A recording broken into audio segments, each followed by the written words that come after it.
আসসালামু আলাইকুম। আমি মোহাম্মদ মোসাব্বিরুল ইসলাম রনক এবং আজকে আমার সাথে উপস্থিত আছে আমি মোহাম্মদ মোবাশ্বিরুল ইসলাম রাবিত। আমি ক্লাস 3তে পড়ি। আমার বয়স হচ্ছে 9 বছর। আজকে হচ্ছে ডিসেম্বরের 1 তারিখ 2022 এবং আজকে থেকে প্রতিদিন ইনশাআল্লাহ নতুন একটি ভিডিও আপলোড হবে। সেটা হচ্ছে আমরা প্রশ্ন উত্তরে ইসলামের বেসিক বিষয়গুলো জানব।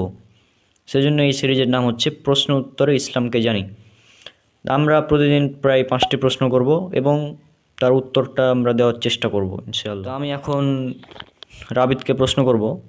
সেটা হচ্ছে প্রথম প্রশ্ন যে আমাদের রব কে? আমাদের রব আল্লাহ। এরপর দ্বিতীয় প্রশ্ন, আল্লাহ সুবহানাহু ওয়া তাআলা তিনি কোথায় আছেন?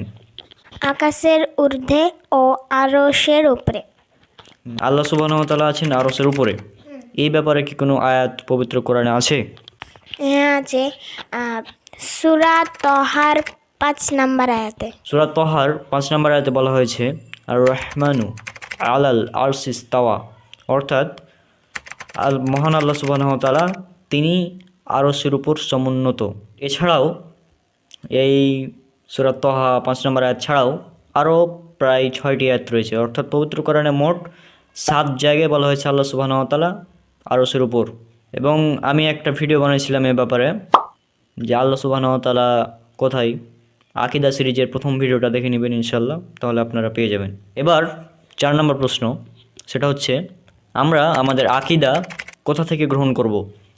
আমরা আমাদের আকীদা কুরআন এবং সুন্নাহ থেকে গ্রহণ করব। হ্যাঁ, আমাদের আকিদা গ্রহণ করতে হবে কোরআন এবং সুন্নাহ থেকে।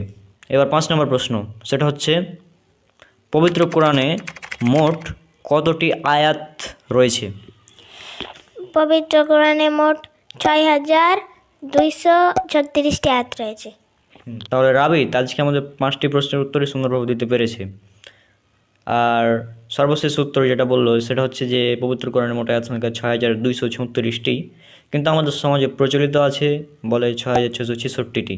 এটি ভুল। যাদের সন্দেহ আছে তারা আজকে আপনার বাড়িতে যাবেন, বাড়িতে গিয়ে কোরআনটা খুলে দেখবেন, খুলে আয়াতগুলো গণনা করবেন মোট কয়েকটি আয়াত রয়েছে, দেখবেন 6236টি। তো ইনশাল্লাহ আমাদের পরবর্তী ভিডিও আসবে আগামীকাল। ততক্ষণ পর্যন্ত আল্লাহ সুবহানাহু ওয়া তাআলা সবাইকে শান্তিতে রাখুন। আসসালামু আলাইকুম ওয়া রাহমাতুল্লাহি ওয়া বারাকাতুহু।